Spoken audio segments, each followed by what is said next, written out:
Good morning साथियों, मैं राजेश फिर से आपका डिसीजन क्लासेस में स्वागत करता हूं। चले आए हम लोग पढ़ रहे हैं रासायनिक समीकरण एवं रासायनिक अभिक्रिया, जो मेरा क्लास 10th है, ये एनसीईआरटी बुक। आज मेरा ये तीसरा पार्ट है। अगर आप पहला दूसरा पार्ट नहीं देखे हैं तो उसको आप देख लीजिए।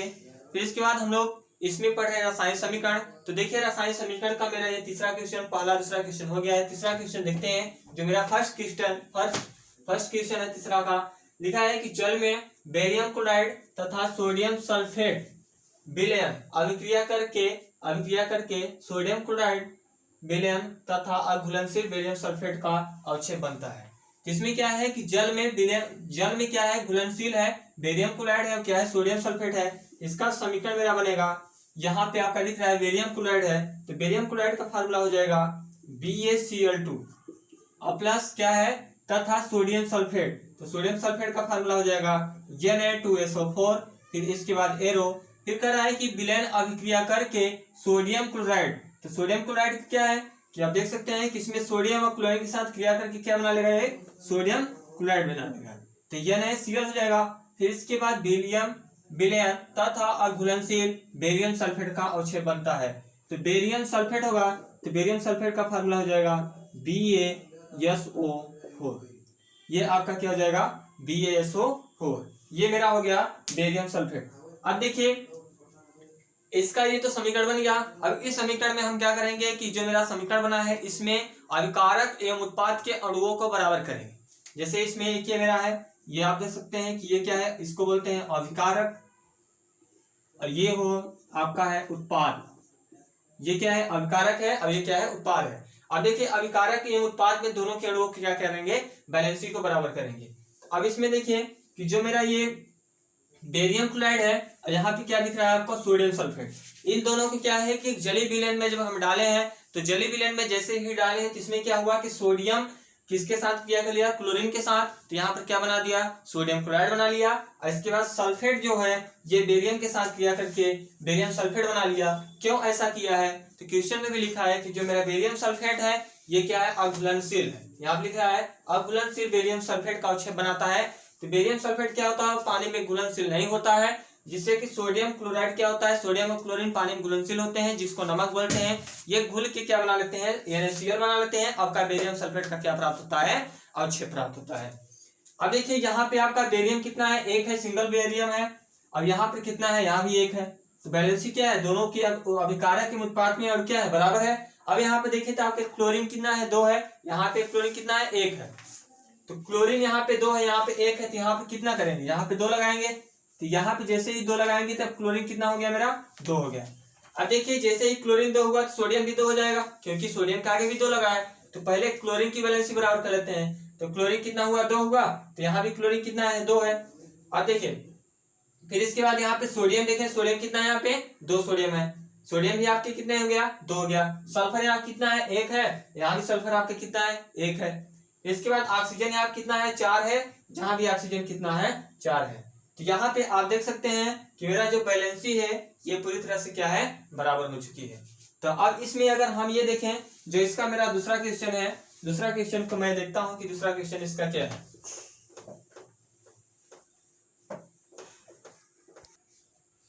देखिए सोडियम हाइड्रोक्साइड, दूसरा क्वेश्चन है कि सोडियम हाइड्रोक्साइड या सोडियम हाइड्रोक्साइड का विलयन जल में, ये क्या है कि जो मेरा सोडियम हाइड्रोक्साइड है ये क्या है, आपका विलयन है, किसके साथ क्रिया करना है, जल के साथ। जल में हाइड्रोक्लोरिक अम्ल के विलयन, जल में हाइड्रोक्लोरिक अम्ल के विलयन जल में से अभिक्रिया करके सोडियम क्लोराइड का विलयन तथा जल बनाते हैं। तो क्या है कि जब सोडियम हाइड्रोक्साइड को जल के जलीय विलयन के साथ या सोडियम हाइड्रोक्साइड को हाइड्रोक्लोरिक अम्ल के साथ क्रिया कराने पर इसमें मेरा क्या बन रहा है, सोडियम क्लोराइड और जल बन रहा है। इसको अगर हम देखें तो इसको शॉर्टकट में ये बोल सकते हैं कि जब हम सोडियम हाइड्रोक्साइड को जल के साथ, जल में घोल के, सोडियम हाइड्रोक्साइड है तो आप जान रहे हैं कि जो मेरा सोडियम हाइड्रोक्साइड है या क्या चूने का पानी है, तो जब चूने के पानी को क्या कर रहा है कि हाइड्रोक्लोरिक अम्ल, चूना का पानी क्या है, सोडियम हाइड्रोक्साइड का सूत्र होता है, कैल्शियम हाइड्रोक्साइड होगा, उसका कैल्शियम हाइड्रोक्साइड का फार्मूला होता है COH का होल टॉय, जो मेरा क्या होता है, चूना पानी होता है, और चूने पत्थर का सूत्र होता है कैल्शियम ऑक्साइड। तो ये सोडियम हाइड्रोक्साइड अलग है, तो सोडियम हाइड्रोक्साइड को जब हम सोडियम हाइड्रोक्लोरिक अम्ल के साथ क्रिया कराते हैं तो मेरा क्या बनता है, सोडियम क्लोराइड तथा यहाँ पे जल बनता है। तो देखिए सोडियम हाइड्रोक्साइड फार्मूला हो जाएगा NaOH और प्लस इसमें क्या रहा है कि यह जलीय विलयन है, किसके साथ क्रिया कराना है, तो हाइड्रोक्लोरिक अम्ल, हाइड्रोक्लोरिक अम्ल का फार्मूला क्या हो जाएगा HCl। तो जब सोडियम हाइड्रोक्साइड को जलीय विलयन, सोडियम हाइड्रोक्साइड के जलीय विलयन में हाइड्रोक्लोरिक अम्ल के साथ क्रिया कराने पर क्या बन रहा है, क्रिया करके सोडियम क्लोराइड का विलयन, तो सोडियम क्लोराइड का विलयन हो जाएगा NaCl और प्लस जल बनता है, तो जल का फार्मूला हो जाएगा H2O। तो देखिए यहाँ पे आपका सोडियम 1 है, यहाँ भी सोडियम 1 है, वैलेंसी बराबर है इसकी। ऑक्सीजन यहाँ पे 1 दिख रहा है, यहाँ भी ऑक्सीजन 1 दिख रहा है। हाइड्रोजन यहाँ पर कितना है, 1 ऑक्सीजन, 1 हाइड्रोजन यहाँ भी है, 1 हाइड्रोजन यहाँ है, तो 1 2 हाइड्रोजन इधर भी है, 2 हाइड्रोजन यहाँ भी है। क्लोरीन आपके यहाँ भी Cl है, यहाँ भी क्लोरीन क्या है, Cl है।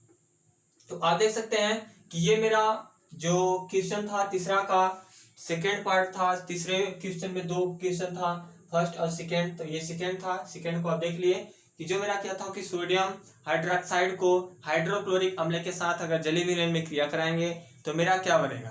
तो यहाँ पर देखिए जब हम सोडियम हाइड्रोक्साइड को जलीय विलयन में उसके साथ घोल में जैसे ही उसके साथ डालेंगे तो इसमें क्या होगा कि सोडियम क्लोराइड क्या होता है, आप जानते हैं सोडियम क्लोराइड क्लोरीन के साथ क्रिया करेगा क्योंकि यह अभिक्रियाशील होता है। इसके साथ क्रिया करके यहाँ क्या बना लेगा, नमक। ये सोडियम क्लोराइड क्या है, नमक है, नमक बना लेगा और इसके बाद इसके कुछ क्या है, जलीय विलयन यहाँ पे प्राप्त होंगे। तो चलिए अब नेक्स्ट क्वेश्चन देखते हैं इसके।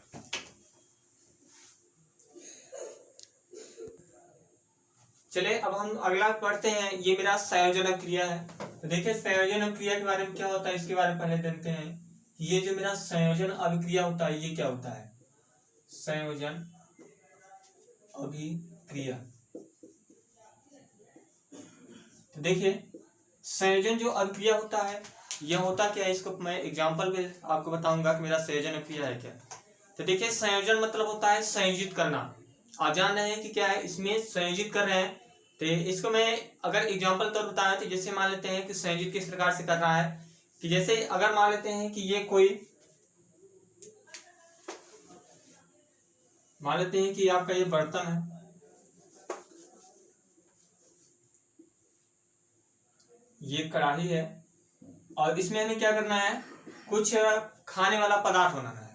तो जैसे मान लेते हैं कि अगर हमें इसमें सब्जी बनाना है या कुछ भी बनाना है तो इसमें भी क्या करना है कि सबको हम क्या करेंगे, काटें, आलू प्याज सबको क्या करेंगे, जैसे मान लेते हैं आलू हो गया, इसके बाद टमाटर हो गया, मिर्चा हो गया। इसमें क्या है कि अलग अलग चीज को क्या करेंगे हम काट के जब इसमें भूनेंगे, भूनने के बाद क्या होता है मेरा संयोजित हो जाता है। मतलब कि जैसे ही सबको डाल देंगे तो एक में क्या होगा, मिक्स हो जाएगा और मिक्स होने के बाद मेरा क्या बनता है, वहां पे सब्जी बनता है। तो आप जानते हैं कि जैसे ही मेरा वहां पे सब्जी बना तो वहां पे अगर तब ये नहीं बोलेंगे कि आलू प्याज टमाटर को अब हम अलग कर सकते हैं, तो वहां पे आप अलग नहीं कर सकते। क्यों, क्योंकि सब क्या हो गया, एक में मिक्स हो गया, सब संयोजित हो गए हैं। तो यहाँ पर जैसे ही मेरा सब संयोजित हो जाएगा तो इसी प्रकार से जैसे यहाँ पे संयोजित रहा है तो यही मेरा क्या है, संयोजन अभिक्रिया है। मतलब कि आलू टमाटर मिर्चा जो भी डाले उसमें सब क्या कर रहे हैं, अभिक्रिया करके एक प्रकार से संयोजित हो गए, एक में मिल गए और मिलने के बाद मेरा एक चीज का निर्माण हुआ जो मेरा क्या बना कि एक सब्जी बना। तो अब देखिए इसमें जैसे ही है यहाँ निर्माण हुआ तो ठीक उसी प्रकार से यहाँ पे मैं आपको एक एग्जाम्पल तौर बताते हैं कि जैसे मान लेते हैं कि आप चूना ले लीजिए, चूने पत्थर ले लीजिए। ये मान लेते हैं कि ये एक बर्तन है और इस बर्तन में क्या करिए, पानी डाल दीजिए।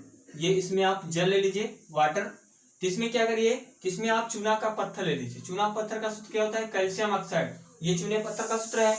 अब जब चूने पत्थर को आप ले लीजिए, इसमें क्या करिए, बाल्टी में इसमें डाल दीजिए। तो जैसे ही ये बाल्टी में इसको डालेंगे तो क्या होगा, यह जल के साथ अभिक्रिया करेगा क्योंकि वो क्या था, चूना पत्थर था और कैल्शियम ऑक्साइड है। कैल्शियम ऑक्साइड क्या होगा कि जैसे ही जल के साथ यहाँ पे अभिक्रिया करेगा तो ये क्या बना लेगा, कैल्शियम हाइड्रोक्साइड बना लेगा, CaOH का होल पर। और जो मेरा ये कैल्शियम हाइड्रोक्साइड है ये क्या मेरा है, चूना पानी है। तो चूने पानी का सूत्र क्या हो जाएगा, जहां पे आपका बन जाएगा कैल्शियम हाइड्रोक्साइड। तो अब देखिए यहाँ पर क्या था कि ये आपका पत्थर था, चूना पत्थर था। तो जैसे ही चूने पत्थर को हम किस में डाल दिए, जल में। तो जैसे ही चूने पत्थर को हम जल में डालेंगे तो जल में डालने के बाद क्या बना दिया, यहाँ पे ये चूने का पानी बना दिया, मतलब दोनों आपस में क्रिया करके संयोजन हो गया, ये कह सकते हैं कि संयोजित हो गया। तो ये जैसे इसमें दोनों में संयोजन हुआ तो ये मेरा क्या बन गया, सिर्फ कैल्शियम हाइड्रोक्साइड बन गया। मतलब कि ये एक प्रकार से कह सकते हैं कि सांद्र विलयन बन गया। सांद्र विलयन मतलब क्या होता है, इसको बोलते हैं गाढ़ा विलयन। तो अब किसका ये बन गया, कैल्शियम हाइड्रोक्साइड, जो मेरा चूने का पानी था। अब इसको देखिए, ये मेरा समीकरण किस प्रकार से बनेगा। तो संयोजन अभिक्रिया के एग्जाम्पल भी आपको बता रहा हूं कि संयोजन अभिक्रिया के एग्जाम्पल क्या होगा। इसमें देखिए, जैसे ही ये इसके साथ अभिक्रिया करेगा तो ऐसा नहीं है कि जैसे चूने के पानी को अगर हम चूने के पत्थर को अगर हम जो पत्थर है इसको पानी में डालेंगे तो सिर्फ अभिक्रिया बस करेगा। अभिक्रिया के साथ साथ इसमें क्या होगा, उष्मा भी निकलेगा। तो देखिए इसका एग्जाम्पल हम देखते हैं कि इसका एग्जाम्पल क्या होगा। तो इसमें देखिए कि जब हम कैल्शियम ऑक्साइड को किसके साथ अभिक्रिया कराते हैं, जल के साथ।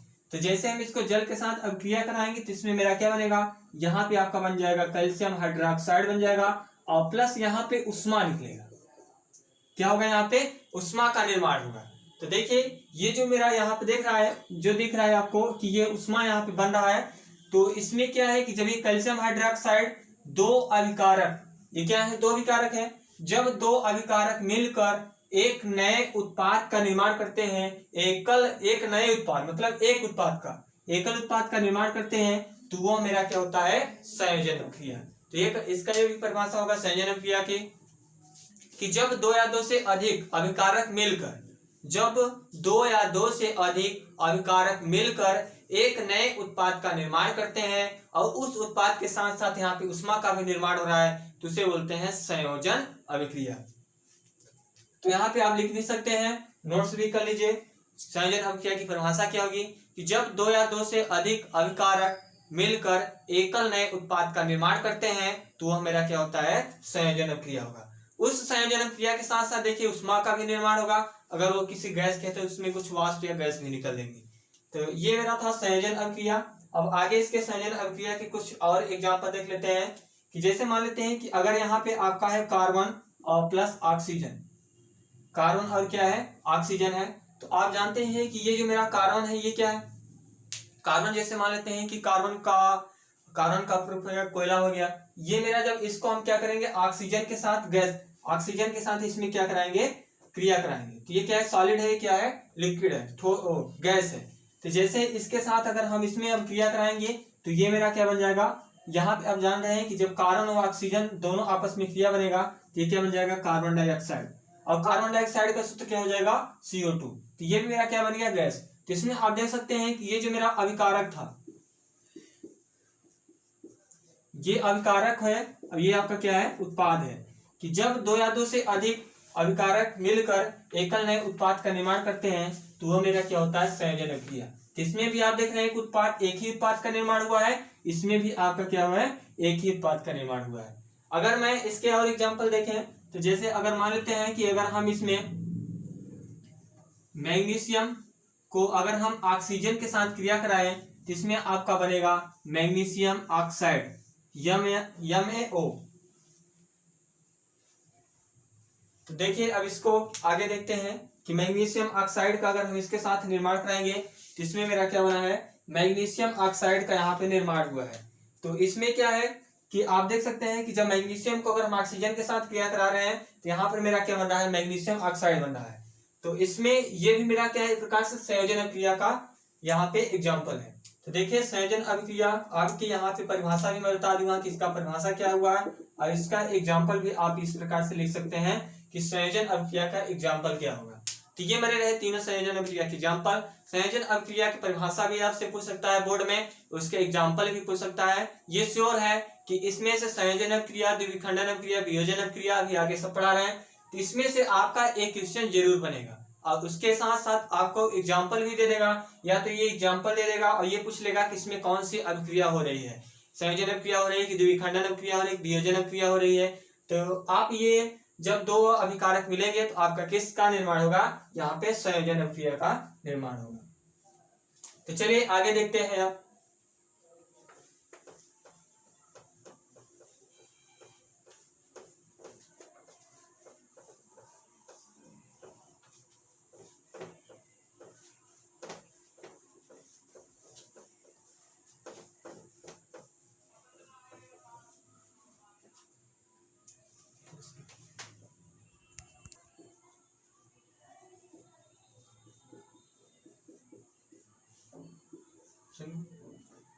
देखिए संयोजन अभिक्रिया किसमें एक आप दो एग्जाम्पल बताते हैं, उसके साथ साथ क्या होता है संयोजन अभिक्रिया का।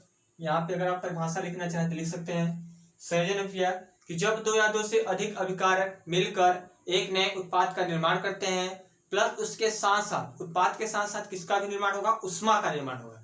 तो ये ध्यान रखिएगा कि एकल उत्पाद का निर्माण होगा, एकल उत्पाद के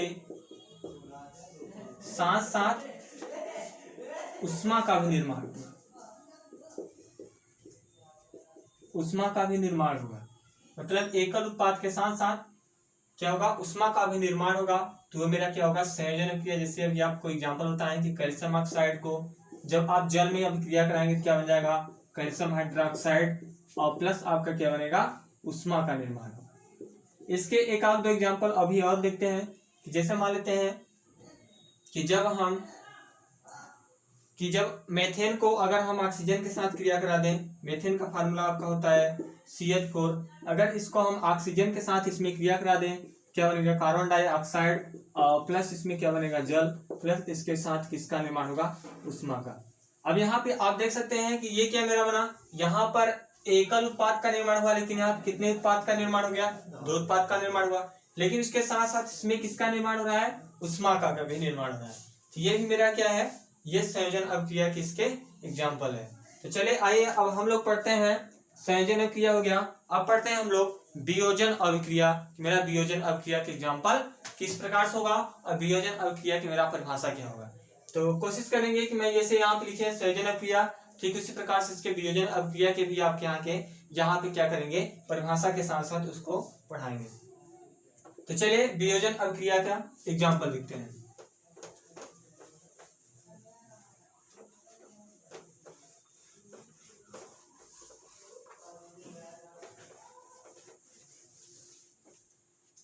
ये मेरा रहा वियोजन अभिक्रिया।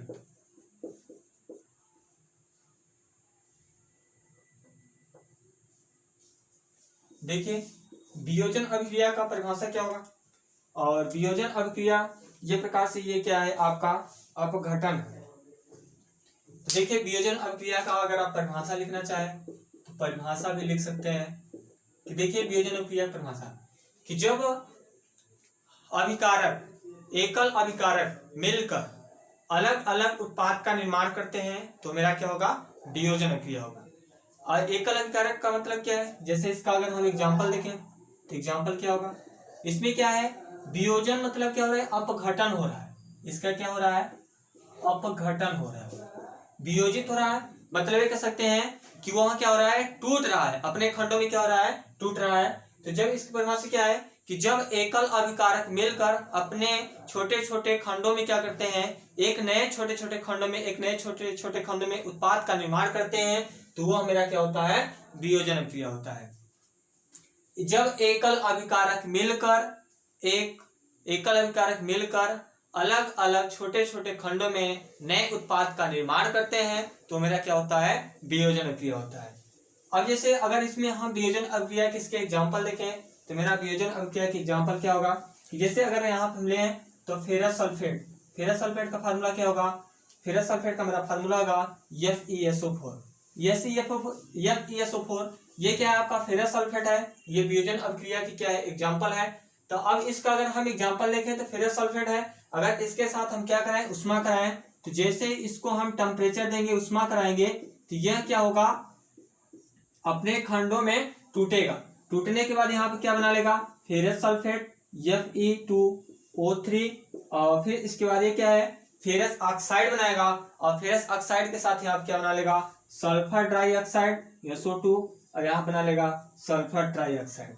तो ये क्या है, आप देख सकते हैं कि वियोजन अभिक्रिया की ये आपका एग्जाम्पल है।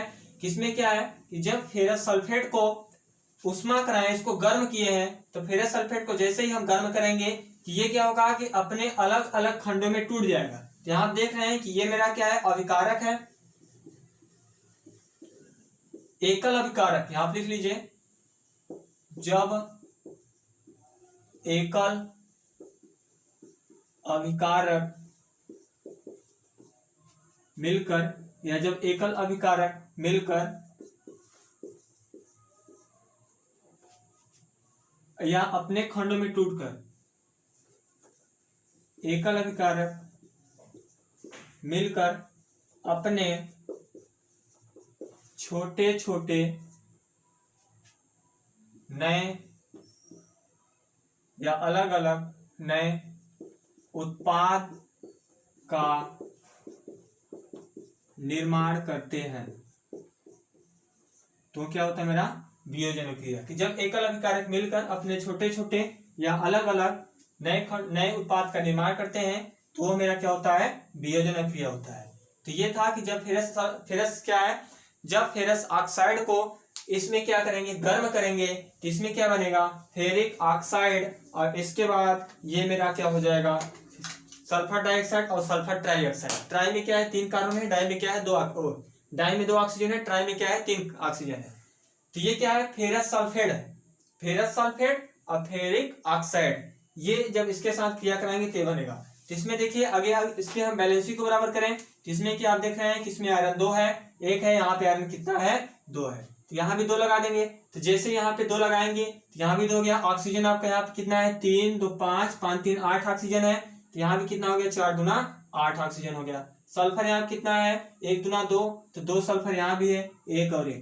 तो ये था मेरा वियोजन अभिक्रिया। अब इसमें देखिए कुछ वियोजन अभिक्रिया के और इसके एग्जाम्पल दिखाते हैं कि आपको इसमें वियोजन अभिक्रिया के किस प्रकार से और एग्जाम्पल है।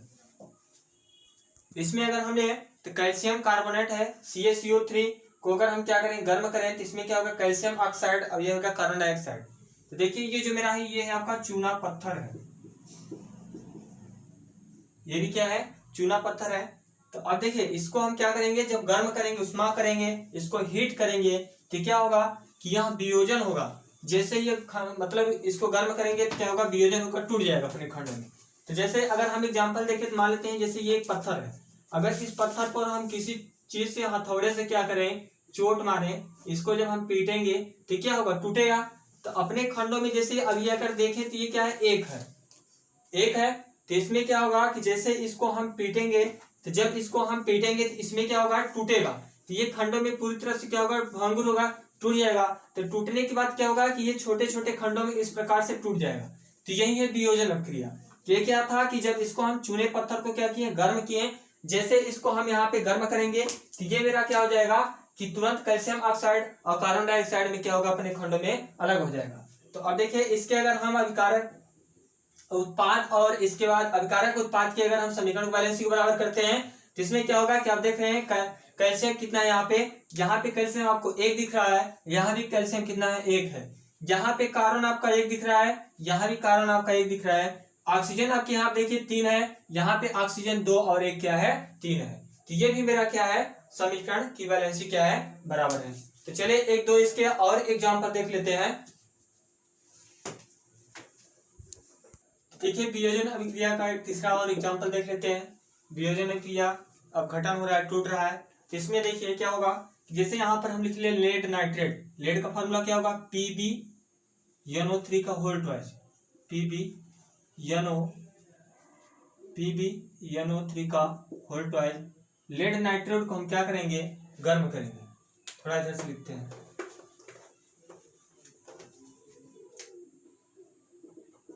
लेड नाइट्रेट PbNO3 का होल ट्वाइस जो हम क्या करेंगे तापमान करेंगे या इसको हम गर्म करेंगे हीट करेंगे तो क्या होगा कि लेड नाइट्रेट और प्लस कार्बन डाइऑक्साइड और प्लस ऑक्सीजन बनेगा। तो लेड नाइट्रेट का यहाँ पे फार्मूला क्या हो जाएगा लेड नाइट्रेट नहीं होगा लेड ऑक्साइड होगा, तो क्या बन जाएगा PbO, ये आपका है देखिए ये आपका है लेड नाइट्रेट लेड ऑक्साइड और प्लस आपका बनेगा कार्बन डाइऑक्साइड और प्लस यहाँ पर क्या बन जाएगा ऑक्सीजन। देखिए ये था मेरा वियोजन अभिक्रिया का। आप देख रहे हैं इस समीकरण से ही पता चल रहा है कि ये मेरा क्या था अभिकारक है, ये यौगिक है एक यौगिक है। जैसे इसको हम गर्म करे हैं तापमान दिए हैं हीट किए हैं तो ये क्या हुआ कि अपने खंडों में टूट गया। और टूटने के बाद आप देख रहे हैं कि यहाँ पर क्या बना लेड ऑक्साइड कार्बन डाइऑक्साइड और यहाँ पे क्या बना है ऑक्सीजन बना है। तो देखिए कि जैसे मान लेते हैं कि आप किसी चीज को आप गर्म करेंगे तो गर्म करने के बाद क्या होता है, जैसे मान लेते हैं कि अगर आप टायर को गर्म करेंगे तो टायर को जैसे ही गर्म करेंगे तो उसमें क्या होगा, काले धुएं भी निकलेंगे, उसमें कुछ विषैले के दुर्गंध भी निकलेंगे। तो क्या है कि जब एक टायर है लेकिन उसको जैसे ही हम गर्म करते हैं तो उसमें अलग अलग प्रकार की अभिक्रियाएं आपको उत्पाद देखने को मिलेगा। तो क्या है कि जैसे इसको गर्म करेंगे अलग अलग रासायनिक क्रियाएं आपको देखने को उसमें मिलता है। ठीक उसी प्रकार से यहाँ भी है कि जब हम लेड ऑक्साइड को यहाँ पर क्या किए हैं, गर्म किए हैं, तो इसमें मेरा बना क्या है, यहाँ पे बना क्या है, तो यहाँ पर क्या बनेगा, ऑक्सीजन नहीं बनेगा क्योंकि कार्बन इसमें है ही नहीं। यहाँ पर बनेगा आपका नाइट्रोजन डाइऑक्साइड, जो फार्मूला होता है NO2। ये क्या है आपका कि जब lead oxide, lead nitrate PbNO3 का होल ट्वाइस के साथ अगर इसके हम अभिक्रिया कराएंगे तो लेड ऑक्साइड और इसके बाद नाइट्रोजन डाइऑक्साइड और यहाँ पे क्या बनेगा आपका ऑक्सीजन। अब देखिए इसके अगर हम बैलेंसी को बराबर करें तो यहाँ पे आपको दिख रहा है कि लेड कितना है, 1 है, यहाँ भी लेड कितना है, 1 है। कार्बन आपका दिख रहा है यहाँ पे 1 है, यहाँ भी कार्बन क्या है, आपको यहाँ पे कार्बन नहीं दिख रहा है कि यहाँ पे आपके कार्बन का फार्मूला क्या होगा, तो कार्बन है ही कहाँ, ये तो ब्रैकेट लगा है। अब देखिए नाइट्रोजन यहाँ पे कितना है, 1 है, यहाँ भी 1 नहीं है, यहाँ पे नाइट्रोजन किसमें विभाग करेंगे, कितना हो जाएगा, 2 आपको नाइट्रोजन मिलेगा। यहाँ भी कितने आपके नाइट्रोजन है, 1 है, तो यहाँ पर हम क्या करेंगे, 2 लगा देंगे, सॉरी यहाँ पे तो है, यहाँ पे हम क्या करेंगे, 2 लगाएंगे तो नाइट्रोजन आपको कितना मिल जाएगा, 2 नाइट्रोजन मिलेगा। यहाँ भी 2 नाइट्रोजन हो गया। ऑक्सीजन आपको कितना हो गया, 3 दूना 6 ऑक्सीजन इधर है, इधर देखिए 2 ऑक्सीजन और 2 ऑक्सीजन, तो 2 दूना कितना हो गया, 4 ऑक्सीजन यहाँ भी है और 2 यहाँ पे, 4 2 6 और 6 कितना होगा 7, इसको 2 लगा लीजिए। तो जैसे यहाँ पे हम 2 लगाएंगे तो ऑक्सीजन कितना हो गया, 2 ऑक्सीजन और 2 दूना 4, 4 2 6, 6 2 8, तो यहाँ पे कितने ऑक्सीजन आपको हो गए, 8 ऑक्सीजन उधर हुआ। यहाँ पे कितने ऑक्सीजन हो रहा है, तो यहाँ पे आप देख रहे हैं 3 दूना 6, तो 6 में अगर हम यहाँ पे लगा देंगे तो आपके टोटल ऑक्सीजन यहाँ पे कितने मिल जाएंगे, आपके यहाँ भी ऑक्सीजन कितना हो जाएगा, 3 दूना 6, 6 दूना कितना हो गया, 12 ऑक्सीजन हो गया। जैसे यहाँ पे 12 ऑक्सीजन होगा तो इसकी वैलेंसी यहाँ पे गड़बड़ हो जाएगी, तो इसे हम क्या करेंगे, यहाँ पे 4 लगा लेंगे, तो 4 दूना कितना हो जाएगा 8, 8 2 10 और 10 2 12, 12 ऑक्सीजन इधर भी हो गया। नाइट्रोजन आपका कितना हो गया, 4 नाइट्रोजन हो गया, तो 4 नाइट्रोजन यहाँ भी है और इसमें आप देखेंगे तो 2 में इसका गुणा करेंगे तो 2 नाइट्रोजन यहाँ हो जाएगा। अब इसके बाद 2 में फिर इसका इसमें गुणा कर देंगे तो 4 नाइट्रोजन हो जाएगा, मतलब 2 यहाँ पहले से लगा है तो 2 ये हो गया, 2 होल ट्वाइस है तो 4 नाइट्रोजन ये भी हो गया। ये आपका था क्या कि lead oxide, sorry lead nitrate, कि जब हम लेड नाइट्रेट, ये आपका लेड नाइट्रेट का फार्मूला है, तो आप लिख लीजिए कि ये आपका है लेड नाइट्रेट, कि जब हम लेड नाइट्रेट को अगर हम गर्म करें तो यहाँ पे क्या बनेगा, लेड ऑक्साइड बनेगा। ये आपका है लेड ऑक्साइड, लेड ऑक्साइड, और ये है नाइट्रोजन डाइऑक्साइड, तो इसको हम लिख सकते हैं कि नाइट्रोजन डाइऑक्साइड, और ये आपका है ऑक्सीजन।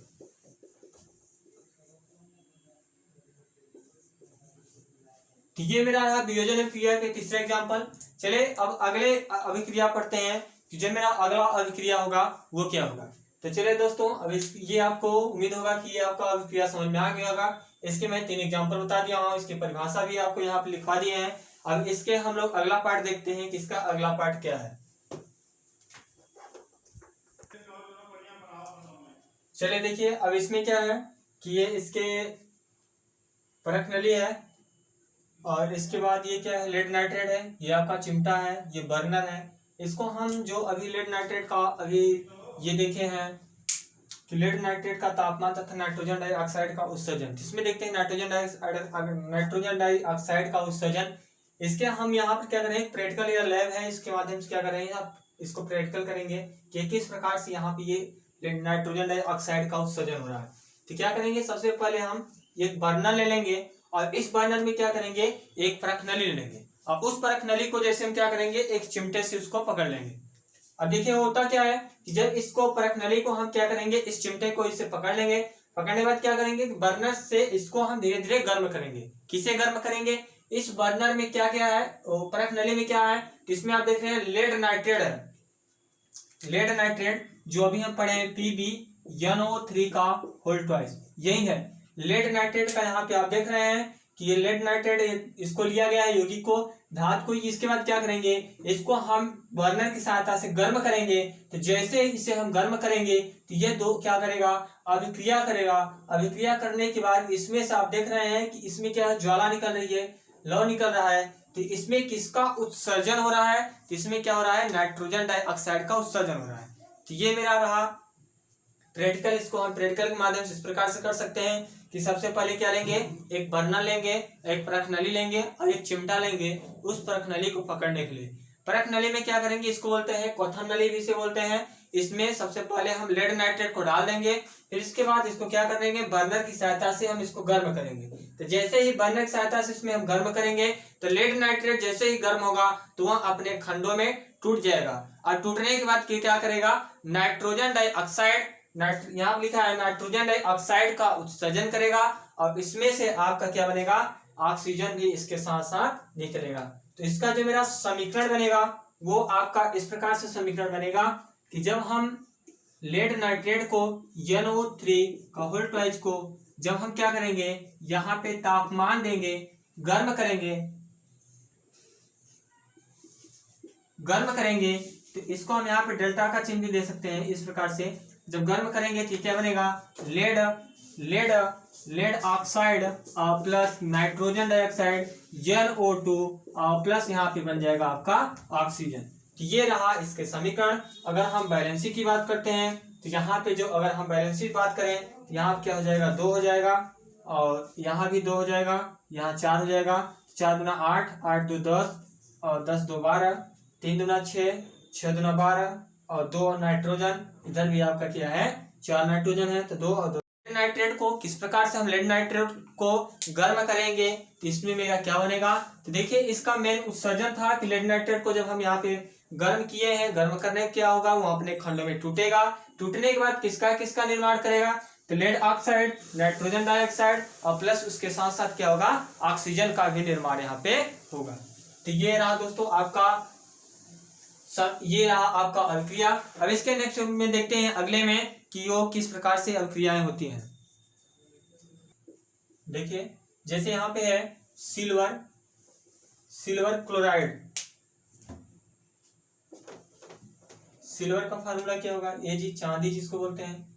सिल्वर क्लोराइड को अगर हम क्या करेंगे, गर्म करेंगे, सूर्य का ताप देंगे, सूर्य का टेम्परेचर देंगे, सूर्य के तापमान में क्या करेंगे, इसको हम गर्म करेंगे। देखिए क्या होगा कि जैसे मान लेते हैं कि ये आप एक प्लेट ले लिए और इस प्लेट में क्या किए, ये सिल्वर क्लोराइड ले लिए और ये मान लेते हैं कि आपका ये खिड़की है और ये खिड़की खुला हुआ है इस प्रकार से। तो अब क्या है कि इसमें से धूप आ रही है, प्रकाश आ रही है, बाहर सूर्य है, ये सूर्य है, अब इसमें से क्या है कि धूप आ रही है। तो ये जैसे ही इस प्लेट में पड़ेगा तो क्या होगा कि जो मेरा सिल्वर क्लोराइड है ये जैसे इस पर धूप में पड़ेगा तो इसमें से क्या होगा, क्लोरीन गैस उड़ना शुरू कर देगा। इसमें से क्लोरीन गैस क्या होगा, बाहर निकलना शुरू कर देगा और ये मेरा बन जाएगा, जो यहाँ बनेगा सिल्वर आपका अलग हो जाएगा और क्लोरीन आपका अलग हो जाएगा। तो ये क्या है कि जब अब इसके रंग में क्या होगा, परिवर्तन हो जाएगा। जैसे मान लेते हैं कि आप कपड़े को पानी में भिगो लीजिए, तो जैसे ही कपड़े को पानी में भिगोएंगे, भिगोने के बाद क्या होगा, उस कपड़े को आप सीखो मतलब कि धूप में डालेंगे। धूप में डालेंगे किसके लिए, सुखाने के लिए। तो जैसे इसको धूप में डालेंगे तो इसमें से अगर पानी निकल रहा है, धीरे धीरे क्या होगा, ये आपका कपड़ा पूरी तरह से सूख जाएगा। तो सूख गया, इसमें से पानी क्या होगा, अलग हो गया और मेरा कपड़ा क्या हो गया, पानी से अलग हो गया, वो सूख गया।